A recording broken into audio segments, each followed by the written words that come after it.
Christophe Dechavanne, mauvaise nouvelle pour l'animateur, il perd son procès contre M6. Il y a 2 ans, Coyote Conseil, la société de production de Christophe Dechavanne portait plainte contre M6 et Studio 89 pour avoir plagié, selon lui, le concept de l'émission Incroyable Transformation. Le Parisien révèle que l'animateur a perdu son procès contre la chaîne. Petit retour en arrière. En 2021, l'animateur et producteur Christophe Dechavanne attaquait, par le biais de sa société de production audiovisuelle Coyote Conseil, la chaîne M6 et Studio 89.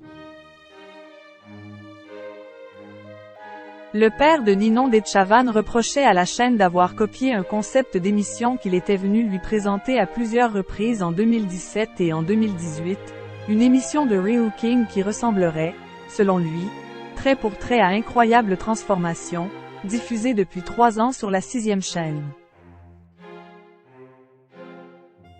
M6 s'est donc défendu, en affirmant que son émission se distinguait de celle proposée par l'ancien animateur dans sa mécanique et sa réalisation. De son côté, Christophe Dechavanne a parlé d'usurpation, de pillage, de copie parasitaire et réclamait donc 10 millions d'euros à la chaîne. Ce mercredi 28 juin, Le Parisien apprend que le verdict a été rendu et ce dernier n'est pas favorable à l'animateur de Quelle Époque. Christophe Dechavanne perd son procès contre M6. Ce mercredi 28 juin, Christophe Dechavanne a donc perdu son procès contre M6.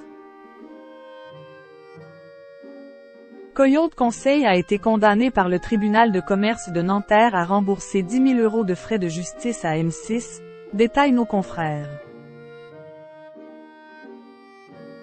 Pour rappel, la société réclamait au groupe de télévision près de 10 millions d'euros de dommages et intérêts pour des actes de parasitisme.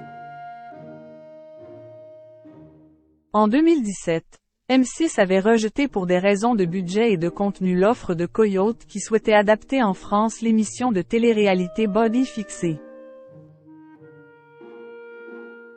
La 6e chaîne avait donc décidé de produire et diffuser sa propre émission Incroyable Transformation, qui a révélé Nicolas Waldorf et Léa Djadja. Le 22 juin dernier, l'AFP a révélé que Coyote n'a pas su apporter la preuve qu'elle détenait un droit de diffusion pour adapter, produire et commercialiser ce format en France.